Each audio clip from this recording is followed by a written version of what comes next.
नमस्कार दोस्तों, स्वागत है आप सभी का आज की इस वीडियो में। आज की इस वीडियो में हम बिहार बोर्ड क्लास 10 साइंस के टॉप 50 एमसीक्यू प्रश्न को हल करने वाले हैं। तो यह वीडियो आपके लिए बहुत ज़्यादा इंपॉर्टेंट होने वाली, क्योंकि 21 फरवरी 2025 को बिहार बोर्ड क्लास 10 साइंस का पेपर होने वाला है। तो चलिए शुरुआत करते हैं आज का यह सेशन। तो वीडियो पसंद आए तो वीडियो को लाइक, चैनल को सब्सक्राइब कीजिएगा। चलिए देखते हैं हमारा पहला प्रश्न क्या है। पहला प्रश्न है कि प्रकाश वर्ष किसकी इकाई है। प्रकाश वर्ष किसकी इकाई है? दूरी की है, समय की है, या वेग की, या शक्ति की? तो इसका सही आंसर हो जाएगा दूरी की। जो प्रकाश वर्ष होता है ये दूरी की इकाई है। ठीक, अगला प्रश्न देखेंगे। अगला प्रश्न जो हमारा है, न्यूटन के गति के प्रथम नियम को किस नाम से जाना जाता है? संवेग संरक्षण का नियम, जड़त्व का नियम, क्रिया प्रतिक्रिया का नियम, या बल का नियम? तो न्यूटन का जो प्रथम नियम होता है उसको हम जड़त्व के नियम से भी जानते हैं, जड़त्व का नियम। चलिए अगला प्रश्न देखेंगे। तो अगला प्रश्न हमारा क्या है? तीसरा प्रश्न, द्रव्यमान का एसआई मात्रक क्या होता है? द्रव्यमान का एसआई मात्रक ग्राम, किलोग्राम, टन, या फिर लीटर? तो एसआई मात्रक क्या होगा द्रव्यमान का? वो होगा किलोग्राम। क्या होता है? किलोग्राम। अगला प्रश्न देखेंगे। तो अगला प्रश्न जो है चौथा क्वेश्चन कह रहा, ध्वनि की गति सबसे अधिक किस माध्यम में होती है? वायु में होती है, जल में होती है, शून्य, या फिर ठोस? तो देखिए जो ध्वनि की गति सबसे अधिक होती है वो किस माध्यम में होती है? तो इसका सही आंसर हो जाएगा डी ऑप्शन, ठोस। ठोस अवस्था में ध्वनि की जो गति होती है वो सबसे अधिक होती है। अगला प्रश्न है कि जब सफ़ेद प्रकाश को प्रिज्म से गुजारा जाता है तो वह कितने रंगों में विभाजित होता है? 7 रंग में, 5 रंग में, 6 रंग में, या फिर 9 रंग में?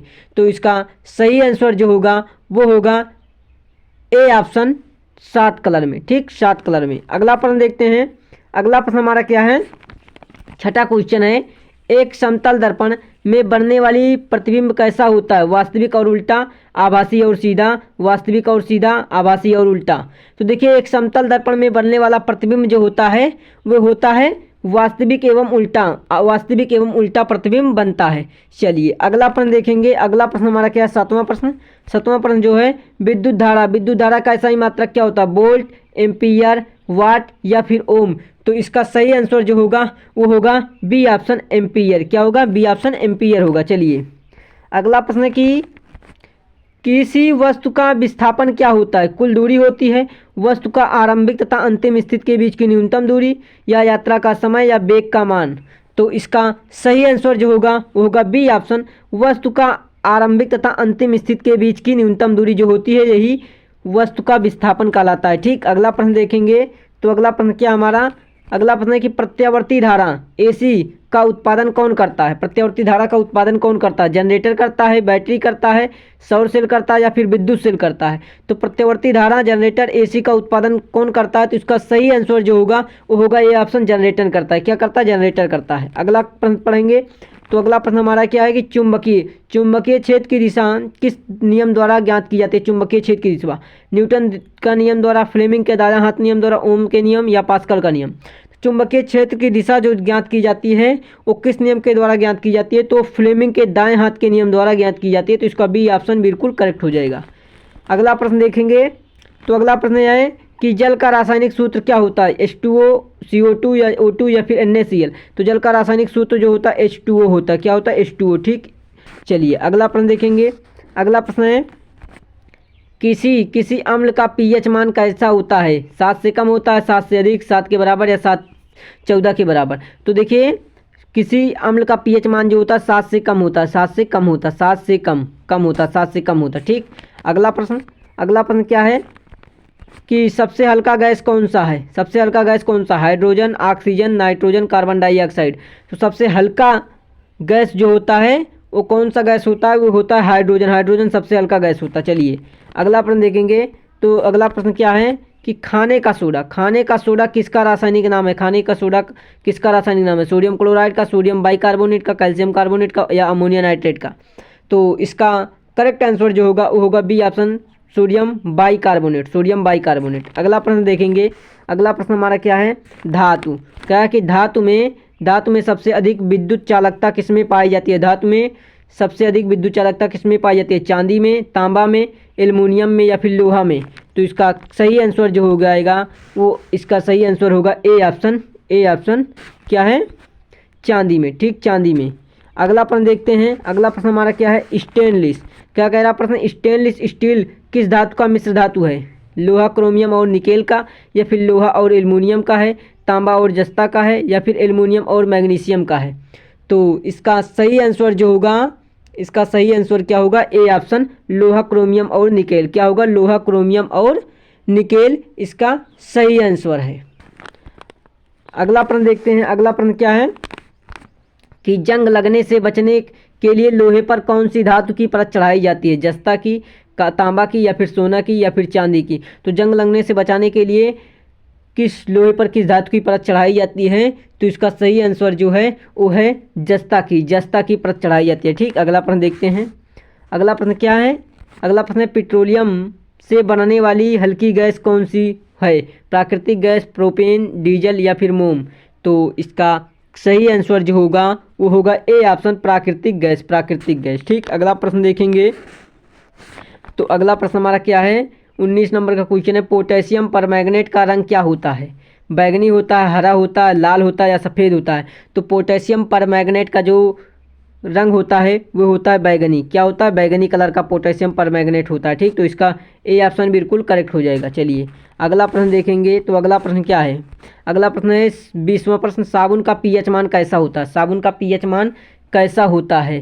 तो पहला ऑप्शन 5, 6, 8 से 10, या फिर 12? तो देखिए साबुन जो होता है एक क्षार होता है। क्या होता है, क्षार होता है। साबुन अधिकतर क्षार होता है, क्षार। तो इसका पीएच मान जो होगा 7 से अधिक होगा, तो लगभग 8 से 10 के बीच में होता है साबुन का पीएच मान। ठीक, अगला प्रश्न देखते हैं। अगला प्रश्न 21 नंबर का क्वेश्चन है कि पौधों में भोजन संश्लेषण की प्रक्रिया को क्या कहा जाता है? पौधों में भोजन संश्लेषण की प्रक्रिया को क्या जाता है? प्रकाश संश्लेषण, श्वसन, या नाइट्रोजन स्थिरीकरण, या पाचन? तो देखिए पौधों में भोजन संश्लेषण जो कहा जाता है वो प्रकाश संश्लेषण कहा जाता है। ठीक, अगला प्रश्न देखेंगे। अगला प्रश्न क्या है, अगला प्रश्न है कि 22 नंबर का, मनुष्यों में रक्त का रंग लाल क्यों होता है? हीमोग्लोबिन के कारण, लोहा के कारण, ऑक्सीजन के कारण, कार्बन डाइऑक्साइड के कारण? तो इसका सही आंसर होगा हीमोग्लोबिन के कारण होता है। किसके कारण? हीमोग्लोबिन के कारण। अगला प्रश्न देखेंगे। तो अगला प्रश्न क्या है, पाचन क्रिया, पाचन क्रिया किस अंग में पूरी होती है? छोटी आंत में, बड़ी आंत में, अमावस्या में, या कृत में? तो पाचन क्रिया जो होती है वो छोटी आंत में पूरी होती है। ठीक, अगले प्रश्न को देखें। तो अगला प्रश्न हमारा क्या है, 24वां कि सबसे बड़ी अस्थि कौन सी होती है? सबसे बड़ी अस्थि कौन सी होती है? फीमर, जांघ की हड्डी, ह्यूमरस, या फिर रेडियस, या फिर टीबिया? तो देखिए जांघ की हड्डी जो होती है, जांघ की हड्डी, जांघ की हड्डी, जांघ की हड्डी, यानी कि फीमर हड्डी होती है जो सबसे बड़ी हड्डी होती है। ठीक, अगला प्रश्न देखेंगे। अगला प्रश्न क्या है हमारा, अगला है कि मछलियाँ जल में सांस लेने के लिए किस अंग का प्रयोग करती हैं? गिल्स का, फेफड़े का, निस्क का, स्किन का, या टेटकल का? तो देखिए मछलियाँ जो होती हैं जल में सांस लेने के जल्स का प्रयोग करती हैं, गिल्स का। ठीक, अगला प्रश्न देखेंगे। अगला प्रश्न क्या है, अगला प्रश्न हमारा वायुमंडल में सबसे अधिक मात्रा में कौन सी गैस पाई जाती है? Nitrogen, oxygen, carbon dioxide, hydrogen? तो वायुमंडल में सबसे ज़्यादा जो गैस पाई जाती है वो नाइट्रोजन पाई जाती है। ठीक, नाइट्रोजन गैस। अगला प्रश्न देखेंगे। तो अगला प्रश्न क्या, ग्रीन हाउस प्रभाव मुख्य रूप से किस गैस के कारण होता है? कार्बन डाइऑक्साइड, ऑक्सीजन, नाइट्रोजन, या हाइड्रोजन? तो मुख्य रूप से इसे CFC गैस से नुकसान होता है। CFC गैस में क्या आता है, कार्बन डाइऑक्साइड आती है आपकी। ठीक, चलिए अगला देखते हैं। इसका अगला प्रश्न है, ओजोन परत किस गैस से मिलकर बनी होती है? O2 से, CO2 से, या NO2 से, या फिर CH4 से? तो देखिए ओजोन परत जो होती है वो O3 से मिलकर बनी होती है। ठीक, O3 से। चलिए अगला प्रश्न देखेंगे।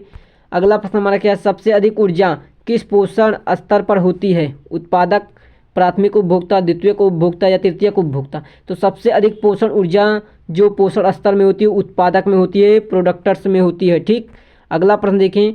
तो अगला प्रश्न हमारा क्या है, 30वां क्वेश्चन है कि शरीर की रोग प्रतिरोधक क्षमता बढ़ाने के लिए कौन सी विटामिन आवश्यक है? Vitamin A, vitamin C, vitamin A, vitamin D, या फिर विटामिन के? तो इसका सही हो जाएगा विटामिन सी, अर्थात ए ऑप्शन बिल्कुल इसका करेक्ट हो जाएगा। तो दोस्तों ये थे class 10th science Bihar board के लिए महत्वपूर्ण MCQ प्रश्न। तो आई होप आप सभी को समझ में आएगा। तो वीडियो पसंद आई हो तो वीडियो को लाइक, चैनल को सब्सक्राइब कीजिएगा। मिलते हैं ऐसे ही नेक्स्ट वीडियो में, तब तक के लिए आप सभी को धन्यवाद।